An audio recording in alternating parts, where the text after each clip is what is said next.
नमस्कार मित्रांनो, स्वागतम. घरोघरी मातीच्या चुली या मालिकेच्या आजच्या भागामध्ये अगदी मनपूर्वक मी तुमचं स्वागत करते. आजच्या भागामध्ये आता इन्स्पेक्टर साहेब ओवीला मिळवल्यानंतर जानकी, ऋषिकेश आणि इन्स्पेक्टर साहेब एकत्र आहेत. तर इन्स्पेक्टर साहेब मोरेला फोन करतो आणि मायाच्या माणसाला चेहरा झाकून तेथे घेऊन यायला सांगतो, कुणालाही काही न कळवता. त्यानंतर आता इकडे सारंग, सौमित्र आणि ऐश्वर्या, अवंतिका ऋषिकेश येण्याची वाट पाहत असतात. आणि आता सारंगला काही ओवीला भेटल्याशिवाय दम निघत नसतो. सारंग म्हणतो की आता ऋषिकेश दादांनी सांगितलं की ओवी सापडली म्हणून, मग का ते इकडे येत नसेल. त्यावरती सौमित्र म्हणतो की अरे हे बघ सारंग, येतील ते, तू काही टेन्शन घेऊ नको, लवकरात लवकर येतील. आणि ओवीला मी कधी एकदाच बघतोय असं मला झालेलं आहे. तेव्हा आता अवंतिका म्हणते की सारंग भाऊजी, तुमचा खरंच ओवीवर खूप जीव आहे हो. तेव्हा आता सारंग म्हणतो की काय सांगू, मला खरंच काही कळत नाही.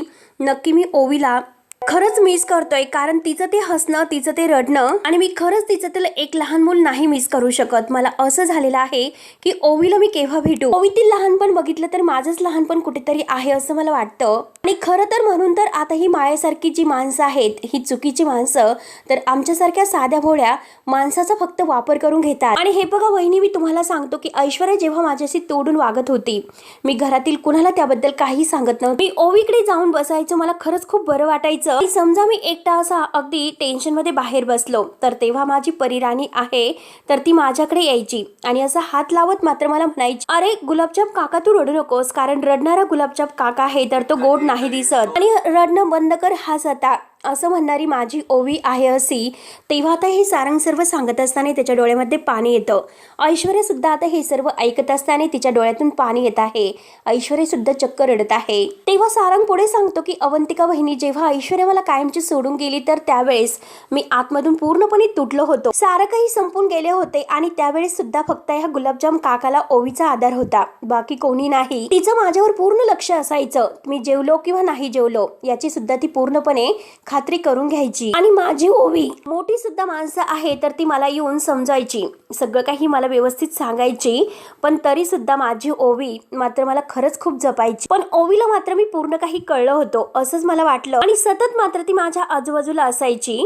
सतत मात्र ती मला असंच काहीतरी मनात सांगून माझं दुःख विसरायला भाग पाडायची. त्यामुळे मी ओवीमध्ये मग्न व्हायचो. आता हे सर्व ऐकल्यानंतर ऐश्वर्याला आता खरंच स्वतःचा पश्चाताप येत आहे.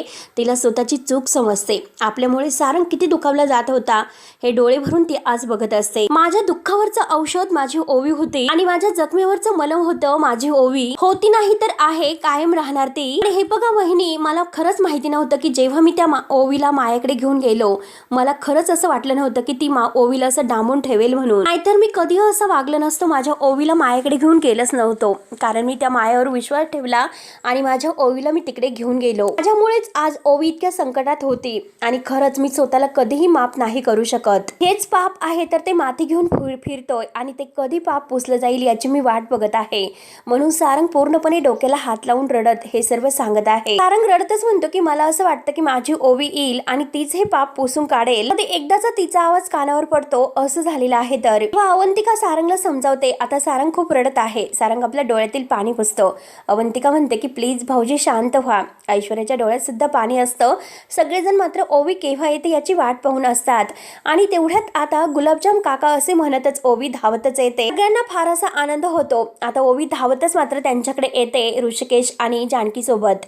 ओवीला बघून आता सारंगला इतका आनंद होतो, तो खूप रडतो. ओवीला धरतो की ओवी ओवी असे गोड असे छान छान पापे घेतो. ओवी ओवी करत तिच्या हातांचे केस घेतो. ओवी बाळा, माझी ओवी बाळा म्हणून आता सारंगला खूप आनंद झालेला आहे. घट्ट ओवीला मिठी मारून मात्र आता तो खूप रडत आहे. इतका आनंद त्याला झालेला आहे.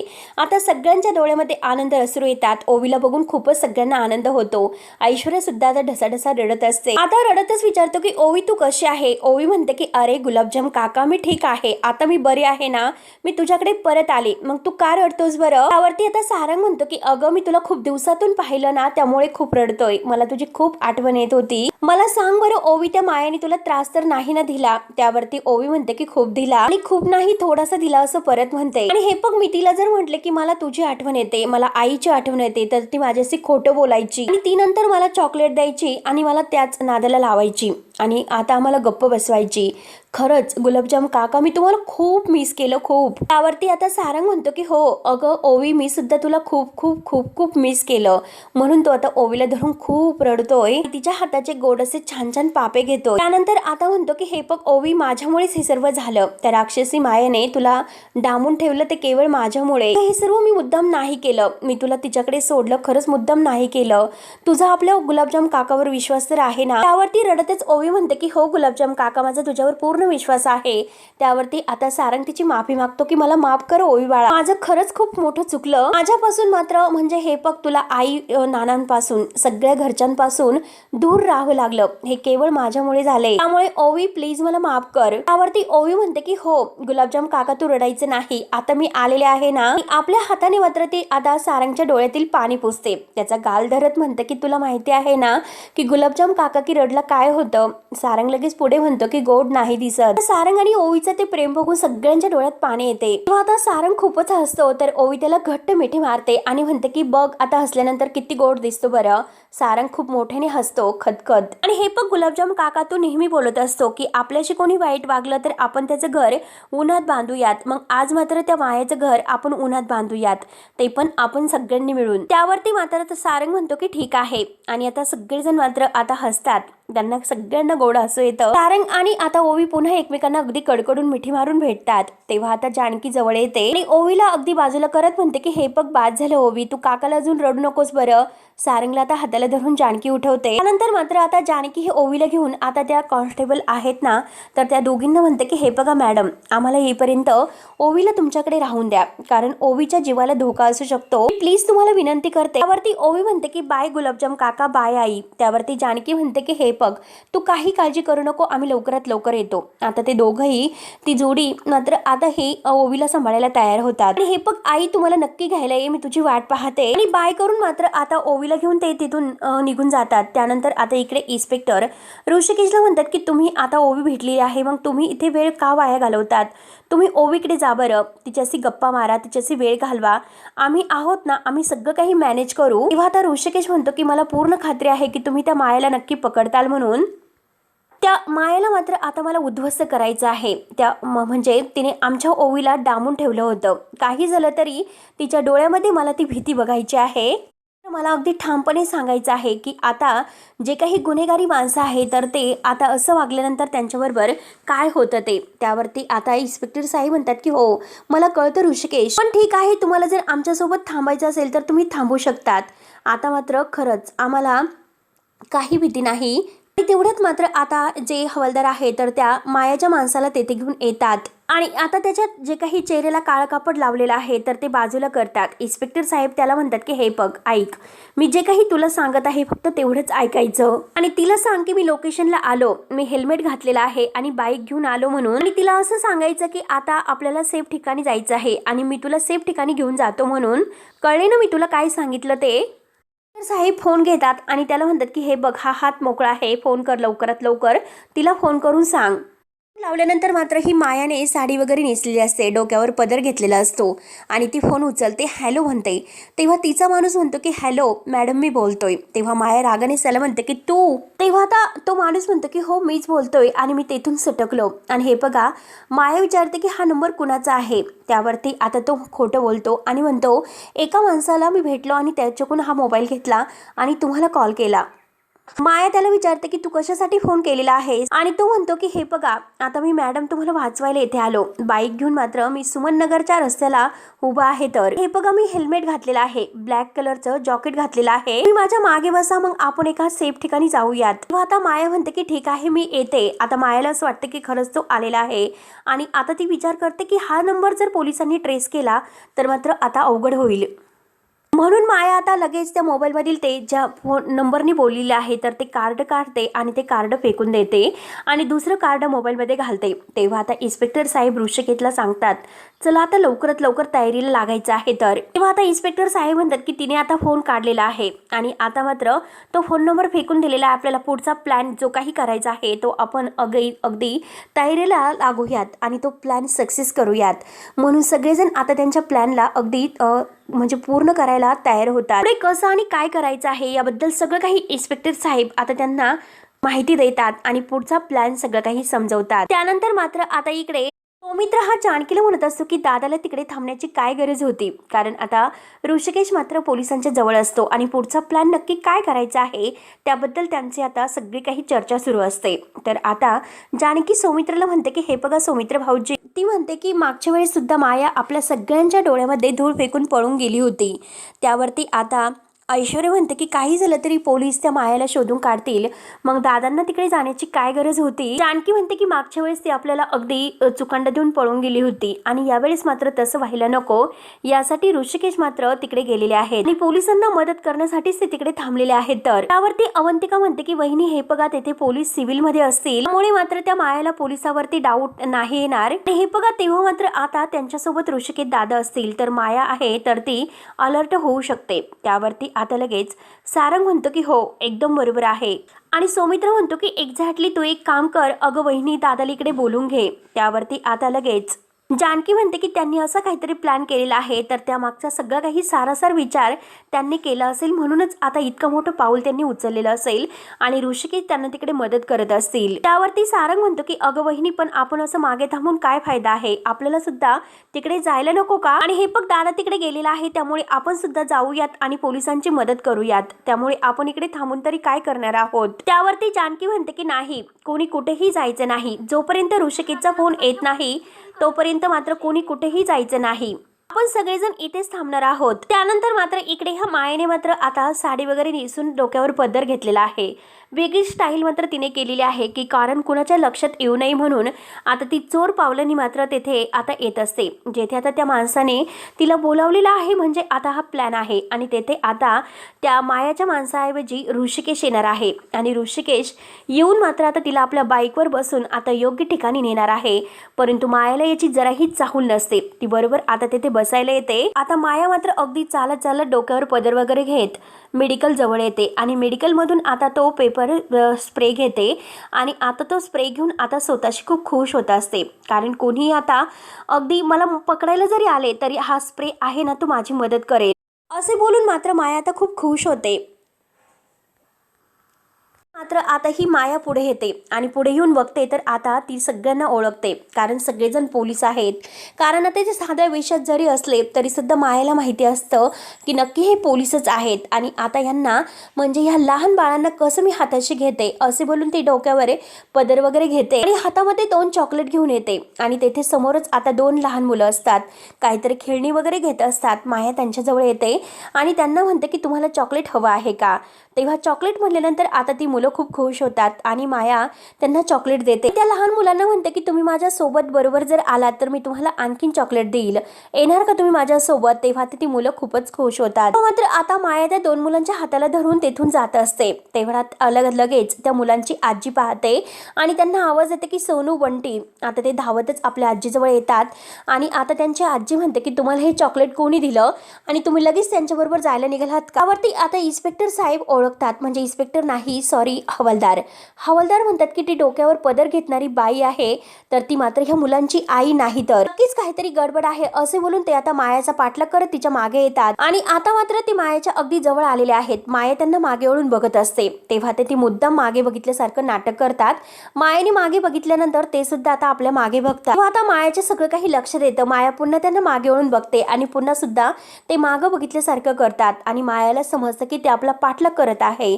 माया लगेच आता तेथून धावतच अगदी पळत सुटते, तेव्हा ते तिचा पाठलाग करत तिच्या मागे पळत असतात। तेव्हा मात्र आता समोरून मात्र बाईक येते आणि आता हे तिचा पाठलाग करत तिच्या मागे येत असतात, परंतु ते खूप लांब राहिलेले असतात आणि तेवढ्यात माया पुढे धावतच येते। ऋषिकेश बाईक घेऊन आणि डोक्यामध्ये हेल्मेट घालून समोर उभाच असतो। आता मायाला असं वाटतं की नक्की आपला माणूस आहे, तिला मात्र आता आपल्या माणसाचा फोन आलेला आहे हे आठवते आणि माया लगेच आता ते अगदी बघत असते बारकाईने, परंतु मायाच्या लक्षात येत नाही।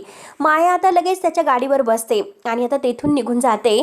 तेव्हा आता लगेच हवालदार आता त्या दुसऱ्या हवालदारांना म्हणतो की बघितलंस का, आज मात्र ही माया पुन्हा आपल्या हातावर तुरी देऊन निघून गेली, आता मात्र साहेबांना आपण काय सांगायचं आहे। दुसरा हवालदार म्हणतो की जे घडलेलं आहे तर तेच सांगायचं आहे. त्यानंतर आता इकडे आता ह्या मायाला असं वाटतं की आपलाच माणूस आहे आणि ती आता म्हणते की शाब्बास, तू बरं झालं वेळेवर आलात, नाहीतर त्या लोकांनी मला पकडलं असतं. त्यामुळे आता तू गाडी इतक्या स्पीडने चालव की ते लोक आता आपल्यापर्यंत पोहोचूच शकणार नाही म्हणून. तेव्हा आता ऋषिकेश मुद्दाम हळूच गाडी चालवत असतो. तर माया पुन्हा त्याच्यावर ओरडते की अरे मी तुला काय बोलते, अरे गाडी ही स्पीडने चालव, नाहीतर ते लोक माझ्यापर्यंत येऊन पोहोचतील. मी जे सांगत आहे तू काय ऐकत नाही. ऋषिकेशने मुद्दाम आता गाडी अगदी स्पीडने म्हणजे कमी आणलेली असते. तेव्हा आता माया त्याच्यावर ओरडत असते की अरे स्पीड वाढव गाडीचा, अगदी जोरजोराने ओरडत असते. जेव्हा आता एका ठिकाणी आता म्हणजे बरोबर आता हे जी पोलीस चौकी आहे तर त्या चौकीच्या बाहेर मात्र येऊन आता ही गाडी थांबवली जाते आणि आता लगेच माया त्याच्यावर ओरडते. माया म्हणते की काय रे, गाडी का थांबवलीस, तू वेडा आहेस का, गाडी का थांबवली. तोपर्यंत ऋषिकेश काही उत्तर देत नसतो, तो एकदम शांत असतो. माया मात्र आता त्याच्यावर खूप रागवलेली असते, त्याच्यावर चिडते, अगदी रागरागाने विचारते तू गाडी का थांबवलीस. आणि त्याच वेळेस आता जेव्हा ऋषिकेश मात्र आपल्या डोक्यातील हेल्मेट काढतो तर मायाच्या पायाखालची जमीन सरकते. मायाला आता सगळं काही लक्षात येते. आता ऋषिकेश मात्र रागाने त्या मायाकडे पाहत असतो. माया मात्र आता तेथून पळण्याचा प्रयत्न करते, परंतु आता लगेच तेथून जेव्हा ती पळून जात असते लेडीज कॉन्स्टेबल आहे तर त्या पुढून येतात आणि मायाला पकडतात. आणि आता मात्र तिला पकडून मात्र सगळे इन्स्पेक्टर हवालदार वगैरे आहे सगळे आता एक विळखा घालून मात्र मायाच्या अवतीभोवती येतात. गोल अगदी रिंगण करून आता सौमित्र, अवंतिका, ऐश्वर्या हे सगळेजण पुढून येतात आणि मायाला अडवतात. आणि आता मात्र मायाला सगळ्यांनी पकडून ठेवलेलं आहे. आणि त्याच वेळेस आता जानकी तिच्या समोरून येते. जानकीला मात्र आता ही माया पाहते. सगळेजण मात्र ह्या मायाकडे रागाने पाहत आहे आणि माया सुद्धा आता जानकीकडे अगदी रागानेच बघत आहे. आता लेडीज कॉन्स्टेबल आहे तर त्या मात्र आता जानकी समोर ह्या मायाला ढकलून देतात. जानकी आता रागाने त्या मायाकडे पाहत असते. ऐश्वर्या बरोबर अगदी लांब थांबलेली आहे, कारण सगळ्यांना माहिती असतं की माया काहीतरी आता करेल म्हणून. तेव्हा आता माया ही सगळीकडे अगदी गोल गरका घेऊन बघते. आता सगळीकडे ती बघल्यानंतर तिला माहिती होतं की सगळ्यांनी आपल्याला घेरलेलं आहे म्हणून. तेव्हा ती नाटक करत अगदी नॉर्मलपणे म्हणते की हे बघ जानकी, मला माहिती आहे आणि मला तुझ्याशी बोलायचं आहे, पण प्लीज तू शांतपणे ऐकून घे. तेव्हा आता जानकी सनकने एक मायाच्या कानामागे देते. जानकी रागाने तिला म्हणते की तुझं ऐकून घ्यावं ही तुझी पात्रता आहे का. खरं तर हीच चपराक मात्र तुझ्या भावाने मकरने तुला मारायला हवी होती, नाहीतर तू असे आमच्या आयुष्याचे खेळ मांडले नसतेस. मला, माझ्या ओवीला आणि माझ्या कुटुंबाला अगदी खेळण्यासारखं तू वापरलंस. आणि आता मात्र तू बघत राहा, ही घराघरातील जानकी आहे ना, तर मात्र आता त्या घरातील जानकी आहे तर ती मात्र कोणीही आपल्या घराकडे वाकडे नजरेने बघणाऱ्याची काय अवस्था करते आता तू बघतच राहा. आणि एक सनकनी पात्र दुसऱ्या गालात सुद्धा आता एक ठेवून देते. ही पहिली चपराक असेल ती माझ्यावर वार करण्याची, आणि आता परत दुसरी एक कानामागे ठेवून देते. आणि ही दुसरी चपराक आहे ना माझ्या ओवीला त्रास देण्याची, तिला डांबून ठेवण्याची, माझ्यापासून दूर नेण्याची, आणि पुन्हा एकदा आणखीन एक ठेवून देते आणि म्हणते की ही तिसरी चपराक आहे ना, सारंग भाऊजींना प्रेमाच्या जाळ्यामध्ये ओढलंस, त्यांना फसवलंस, त्यांच्या भावनांशी खेळ केलास, आणि परत चौथ्यांदा एक असेही ठेवून देते आणि म्हणते की ही चौथी चपराक आहे ना, माझ्या कुटुंबाचा खेळ केलास, त्यांना फसवलं. आणि आता ही पाचवी सुद्धा ठेवून देते आणि म्हणते की माझ्या आईला माझ्यापासून कायमचं दूर केलंस, त्याची का तू असं केलंस, का तू असं केलंस म्हणून जानकी आता एक सण चांगलं ठेवून देते. तर माया खाली पडते आणि खाली पडता क्षणी मात्र आता जानकीला खूप त्रास होत असतो. ती आपली जखम आहे तर ती आवरते आणि त्याच वेळेस तिथे खाली पडलेला जो काही दगड आहे तर तो दगड उचलते. जानकी मात्र बोलण्याच्या नादात असते. जानकी म्हणते की माया तू का हे सर्व केलंस आणि हे सर्व करून तुला शेवटी काय मिळालंस.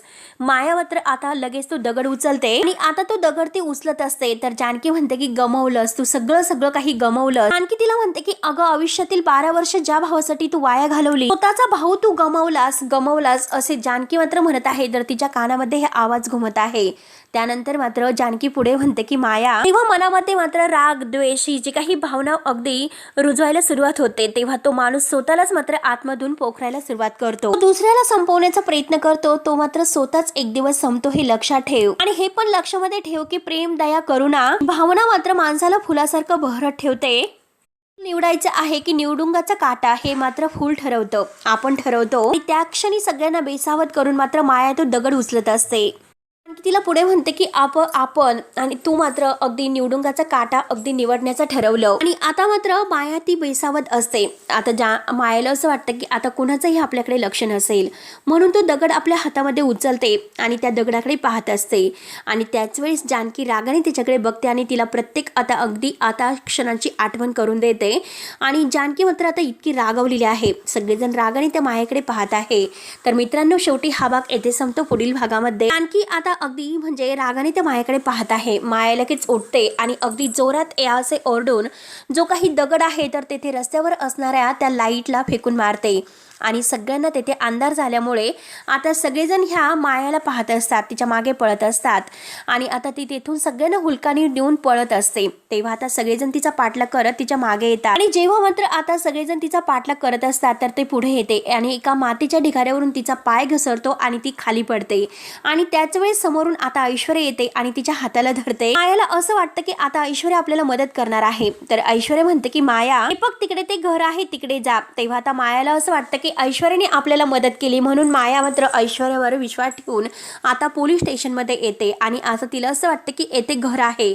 माया अगदी आतमध्ये येते, दरवाजा बंद करून घेते पण आता आतमध्ये सगळेजण बसलेले आहेत. माया टेबल खाली जाते आणि तेथे लपते तर तेथे जानकी येते आणि जानकी तिला म्हणते तिला पकडते आणि म्हणते की मी तुला म्हटले होते माझी घराशी जे काही वाकडं तर त्याची चितेवर लाकडं, असं म्हणून मात्र आता लगेच ती मायाला सर्वांच्या समोर ढकलून देते. सगळेजण मात्र पुन्हा आता विळखा घालून मायाला पकडतात. तेव्हा आता मित्रांनो, पुढे नक्की काय होणार आहे हे बघायला विसरू नका. तोपर्यंत मात्र धन्यवाद.